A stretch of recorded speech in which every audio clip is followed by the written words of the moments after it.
इसी प्रकार अभी आप लोगों ने उपसारणिक के बारे में पढ़ा। अब हम लोग इसके सेकंड लेक्चर में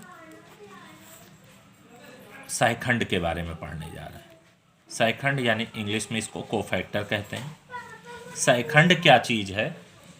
एक कोई अवयव लेते हैं ए आई जे, किसी सारणिक का अवयव लेते हैं का सहखंड, जिसे ए आई जे से डिनोट करेंगे सहखंड को, जैसे माइनर में एम ऑफ आई जे से, इसी प्रकार ए आई जे से निरूपित करते हैं, जहाँ A I J is equal to -1/i+j M of I J. यानी कहने का अर्थ ये है कि जब भी हमें सहखंड निकालना होगा तो जिस भी अवयव का सहखंड निकालना होगा उसके लिए आपको उस अवयव का पहले माइनर भी निकालना होगा। देख रहे हैं, ए आई जे यानी सहखंड के लिए हमें सबसे पहले माइनर चाहिए होगा। अब माइनर निकालने के बाद हम जिस अवयव का सहखंड निकालने जा रहे हैं उस अवयव की स्थिति क्या है, अर्थात वह अवयव कौन से रो तथा कौन से कॉलम में स्थित है। जैसे आई रो में स्थित और जे कॉलम है तो उन दोनों का योग यहाँ -1/i+j, यानी उन पर ये पावर लगा के ऐड करना पड़ेगा और इंटू माइनस, इसको गुणा करेंगे। जहाँ ठीक है वो तो आप जानते ही हो, एम है तो इसको हम ए आई जे का उपसारणिक कहेंगे। इसको एक उदाहरण के माध्यम से हम लोग समझते हैं। जैसे मान लीजिए कोई सारणिक है ए सी बी डी और इसका हमें सहखंड चाहिए, तो यहाँ पर देखिए हमने ये सारे अवयव की स्थिति लिख दी कि कौन सा अवयव कहाँ स्थित है। A11 का मतलब ये हो गया कि पहली रो और पहले कॉलम का ये अवयव ए हो गया। सी क्या है? पहला रो और दूसरा कॉलम ही है, पहला कॉलम दूसरा कॉलम, तो सी पहली रो तथा दूसरे कॉलम का ये अवयव है, यानी ये इसकी स्थिति क्या है? A12। इसी तरह बी पर जब आते हैं तो बी की स्थिति क्या है? दूसरी रो और पहला कॉलम, यानी A21। देख रहे हैं, ये A21 इसकी स्थिति है। और इसी प्रकार डी पर जब आते हैं तो डी की जो स्थिति है वो A22 है, यानी दूसरी रो और दूसरे कॉलम पर स्थित अवयव डी है, A22। अब हमको मान लीजिए ए का सहखंड चाहिए, तो ए का सहखंड के लिए हमें ए का सबसे पहले माइनर निकालना पड़ेगा। तो हमने क्या बताया था कि जिस भी अवयव का सहखंड या माइनर चाहिए तो आप उसकी पूरी रो, उसका पूरा कॉलम छोड़ दोगे, अवयव आपका माइनर क्या आया? डी, तो आपने डी लिख लिया।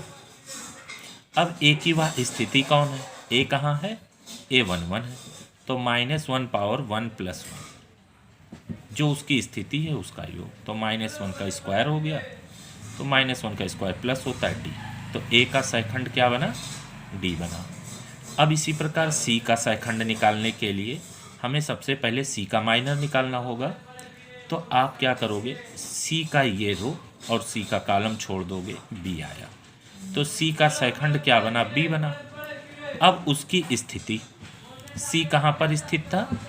पहला रो और दूसरे कॉलम, यानी A12 पर, तो 12 यानी -1/1+2 यानी 3 हो गया, और -1 का क्यूब माइनस होता है, -b हो गया। इसी प्रकार अब हम लोग बी पर आते हैं। बी अवयव, तो बी का माइनर क्या बना? ये रो और कॉलम छोड़ दिया, सी आया, सी लिखा आपने। अब बी की स्थिति क्या है? दूसरी रो और पहला कॉलम, यानी A21, तो इसको आपने -1 की पावर 2+1 लिख दिया, तो -1 पे क्यूब हो गया, -1 का क्यूब यानी माइनस, तो -c हो गया। इसी प्रकार डी पर आते हैं हम लोग, और डी की स्थिति क्या है? A22, यानी दूसरा रो और दूसरा कॉलम, ये A22 है, तो डी के लिए पहले इसकी रो और इसका कॉलम छोड़ दिया, ए आया आपका, और -1 पे पावर 2+2, तो -1 पे पावर 4 यानी प्लस हो जाएगा। तो आपने ये देखा कि ए बी सी ये चारों अवयव के सहखंड आपको प्राप्त हो गए।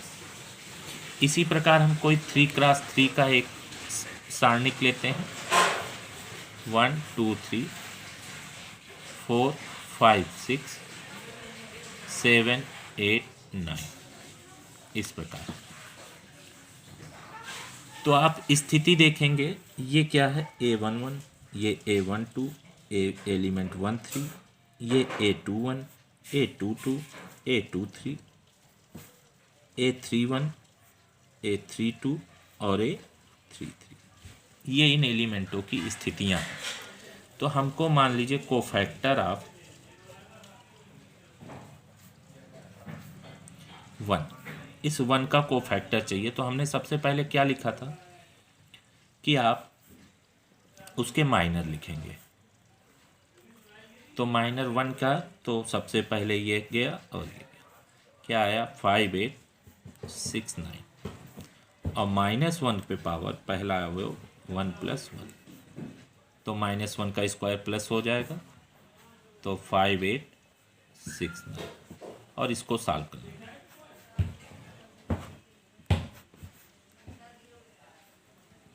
-3, ये कोफैक्टर ऑफ 1 आ गया।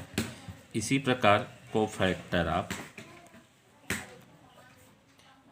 2 लेंगे तो 2 का माइनर सबसे पहले लिखा जाएगा। 2 का माइनर यानी ये पूरी कॉलम और ये रो छोड़ दोगे, 4769, 4769, और -1 का पावर, ये 1 2 का एलिमेंट है तो 1 + 2, तो -1 का क्यूब और इनका प्रसार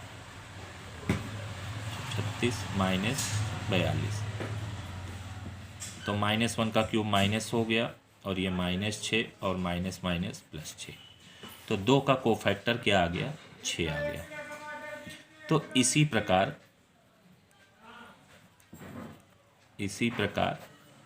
सभी अवयव का सहखंड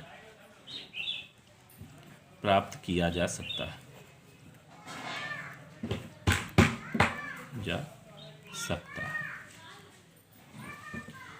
सहखंड निकालने के लिए एक चीज़ और भी आप विशेष चीज़ का ध्यान रख सकते हो, क्योंकि पहला अवयव प्लस, फिर minus, plus, minus, plus, minus, plus, minus, plus, इन चिन्हों का भी आप ध्यान रख सकते हैं। ये अल्टरनेट प्लस माइनस चलता है। तो जब पहला अवयव जैसे आपने लिया तो उसका जो कोफैक्टर होगा वो प्लस होगा, दूसरे पे आप माइनस लगा दीजिए माइनर में, तीसरा फिर प्लस, चौथे पे फिर माइनस लगा दीजिए, फिर प्लस माइनस, ऐसे अल्टरनेट सारे माइनर कोफैक्टर निकालने के लिए सारे माइनर पहले आप लिख लीजिए और उन माइनर्स पे स्थिति के अकॉर्डिंग आप इन पे प्लस माइनस लगाते चले जाइए, आपको सहखंड प्राप्त हो जाएगा।